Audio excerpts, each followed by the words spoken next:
What is up, friends?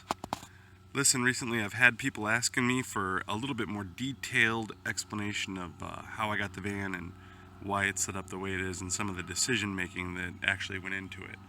I should note that before I got this, I knew nothing about construction. I didn't know how to build. I just had an idea of what I wanted to do with my van. If you've watched my other video, which I'll link in the end, you can understand why I ended up in this situation. So basically, I got this van real cheap through a mutual friend. They had a handicap lift in the back. Whoever had installed the handicap lift in there, it wasn't them, it was the people that had it before them, did a terrible job. They didn't care what they did. So that took forever to rip out, and then the floor was all messed up. So it took a little bit of work to get it ready. But that's the van. You can see as we come into it. There are screens on the front windows for ventilation and to help keep bugs out. Mosquitoes getting in has been a huge problem. The front really doesn't have much done. You just basically use it for dirty laundry storage, things like that. Lots of people do custom center consoles. I may do that someday. Also, a lot of people flip their front seat back around so you've got something more comfortable going into the back.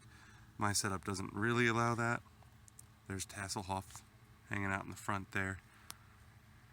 As you come in, the first thing I had to do once it was gutted was build a subfloor above the insulation, a ceiling to be able to attach some stuff on, and some other things to get it all level. Like I said, the floor was jacked when I got this thing.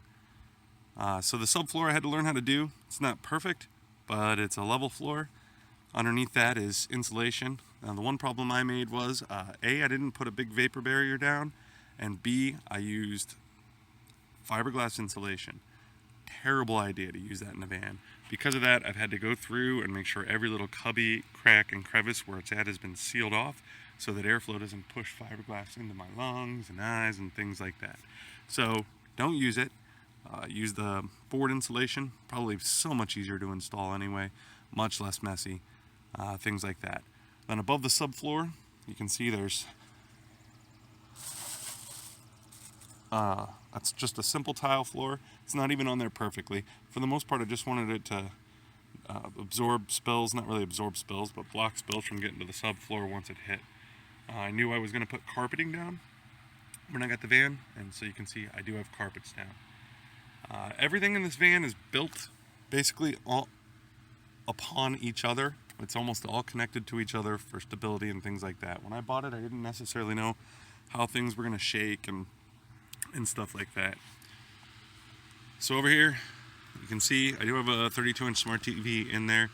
It's been turned on twice since I started hooking up the shore power at campsites and stuff like that. It is there though. Could watch movies in it.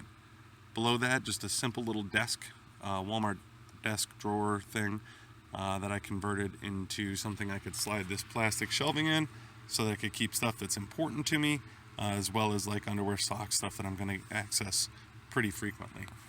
You could use anything you want. If you got furniture lying in the house and you're in a rush and you need something quick, you could put dressers and drawers in there. I did it this way because I wanted to have something that was my own unique design. It was personalized. I knew what I wanted. I didn't just want to have a van where I threw some stuff in. I wanted to kind of make it feel not like a van, if that makes sense. So you can see, TV's right there. Up above that, it's going to be hard to see, is over the cab storage. I use that to store like heavier clothes, things that I don't use as much, hoodies, stuff like that. We're in the warm months up here, so it's not too bad. I do have a privacy curtain I leave open on the sites, but you can actually pull it closed. It's thermal. It's pretty good. There's a little gap at the top, which kind of sucks because of the build of the van, but it was just a shower curtain dragged across, and it's worked wonders. I have no complaints about it whatsoever. And so basically you slide over here. I knew I wanted to have the computer in here. I'm a photographer. I do a lot of stuff with Photoshop, stuff like that. I didn't want to not have that stuff. So I built a desk that's connected to the end of the bed, which I'll get to in a second, that comes out. There's a chair right up on top of the bed over there. I can literally just put that chair down, take those coolers, stack them up. I got a mouse pad right in front of me. And as long as I'm on shore power, gaming and stuff like that. You can see just below that my power strip hooks in right there. I've got, hard drives, things like that I use for photography, and below that, just some random food storage, lots of electronic stuff going under there. But the power strip, awesome. Just wires up, and then it comes out underneath and comes up right back behind, so I can run a cord into the window. Eventually, I'd probably actually just directly install a power plug from the outside, but money, when you got no money, you figure out ways to do things cheap. And I'm not even sure if I do that. It works just as well. The window protects it from rain. Never had a problem with it whatsoever. A lot of this, it was made with 2x4s and not cheap plywood, but plywood. If I had to do it again and I had a better budget, I guess, I would probably scavenge for, better wood. No 2x4s, things like that, to make it a little bit more smaller and compact. But overall, it works wonders. And then I just painted it. The computer sits back there in the corner. I do blow a fan into it if I'm using it a lot, because that little corner can generate some heat. But that's a pretty simple setup, and as long as I'm on power, it's amazing. The windows just have thermal curtains on them up in the front, homemade window tiebacks there, and they just open up. Those curtains come down, and then there's Velcro. They Velcro right to the walls, so if I want it to be impenetrable from any of the sides, you can see. Lighting is real simple. I don't use the interior lighting. I have those little push button LED lamps. You can use whatever you want. If you had power, you could use powered lighting, but those work amazingly. Up above that, might be a little bit hard to see. You got the ceiling that was built in. It's all in plain black plywood. And part of the reason why I did that was so that I could attach this to it. I knew I wanted some heavy duty shelving. Originally this was going to hold all my food. Now it holds all my cooking supplies. Everything that I use to cook with, pots and pans in that gray case up there. All kinds of stuff. So it's pretty amazing. One thing that I do want to mention here is everything gets strapped down when I'm moving. You can see as we come down here that it straps into, the desk thing is strapped in and it wraps up underneath the seat and gets strapped down. When I'm driving, those get strapped down. Coming over there, strapped down. Even the coolers, everything gets strapped down. There's multiple reasons for this. One, you don't want everything flying all over the place when you are driving and hit a bump. Two, if you were to get into an accident, all those things could become lethal objects flying forward into the front seat to kill you. So, I'm not saying that it wouldn't happen anyway, but this way, everything stayed strapped down pretty good. The screen on that is screwed into the desk. The TV strapped down, everything. You don't want to break your stuff trying to do that. So, that part has all been real simple to build. Granted, you can see I kind of have a not straight line on one of the 2x4s. I don't even care. I learned how to do this myself and did it myself, and that's pretty wonderful and shows you that anybody can do this. Coming inside, you have the back area. It's going to be a little hard to see with the light coming in, but basically in the very, very back, all there was a thin piece of sheet metal that was accommodated the lift.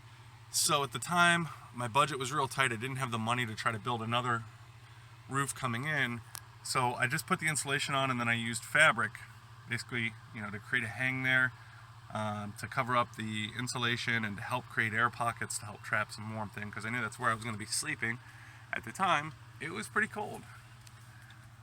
So the roof vent comes in right there. I do have a screen on it. The Gorilla Glue that I used on there needs to be scraped off, and then there'll be a fan that it can be battery powered or electric powered that's going to attach to that, and then something to shut that all off. That way I can suck air out of there if I have to park in the heat. And this is the bed. It stretches window to window. It's super comfortable. It's just a 4-inch memory foam topper with a bunch of blankets on top of it. It's the most comfortable bed ever. I can comfortably stretch with a little bit of an angle all the way out with no issues, and 2 people could fit on there, maybe even 3. It's a custom size made bed. It was made on raised platforms, which I'll show you from the back of the van here. But it fits my needs perfectly. One nice thing about it is, all the heat that comes in the van comes right back up to that corner. So in the winter it was really warm. A bad thing is, before I started dealing with cooling here in the summer, it was also really warm. So you may want to keep that in mind. Like I said, one of the most important things you can put in a van is a roof vent. I did not put one in it first, guys. Put a roof vent in your van. You won't regret it. It's so much better. So underneath that, we got storage built into the bed frame. You just got to move some stuff out of the way. I don't know how easy you're going to be able to see this stuff, so. Custom made cabinets. You won't be able to see inside, but I keep all my clothes in there. You know, shirts, stuff like that. It's easy to get to, and most importantly, it helps insulate. On the other side, same thing. That's where the power solutions will go if I ever have enough money to put a solar powered system on here. The inverter, batteries, stuff like that will go in there. Right now it's just storage for extra stuff. Over here, this was originally going to be the powered sink. Underneath of that is just sink storage, bathroom stuff, whatever. Right now it's hosting water, some wipes, and some bread. But originally it was going to be a sink. I don't know that I'm going to put one in there. I've since, just used a bucket and things like that to clean dishes. It's worked just as well as having a powered sink. I may still do it. Eventually my goal is to have a powered shower coming off of this. But right now it's just kind of a little table. All of this here is all connected together for stability. It runs all the way through the van. So I didn't know enough to know if I was going to have shake. So there you go. That's that. It's all pretty easy to do. I did this budget on, I would say, $250 worth of materials. I could not do it. If you had more money to put into it, you probably could have, made nicer materials and whatnot out of there, but that's that. I'm gonna swing around to the back and show you how the bed's built.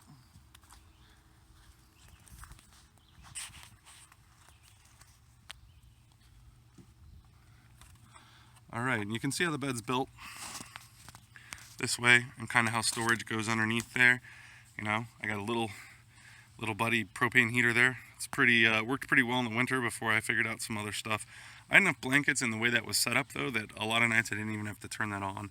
It generated so much heat. So propane's cheap. Mr. Buddy is a really good heating option. Only reason I used it is because it came with the van. So my homemade shower there. Looking in, you can see it was just posts that basically ran. There were 3 of them. And then you can see the back of the cabinets in the front there. And they ran all the way up. The bed sits on top of it. I don't think you're going to be able to see the holes in the plywood, but there are holes drilled in the plywood to help let airflow come up under the bed so you don't get mold.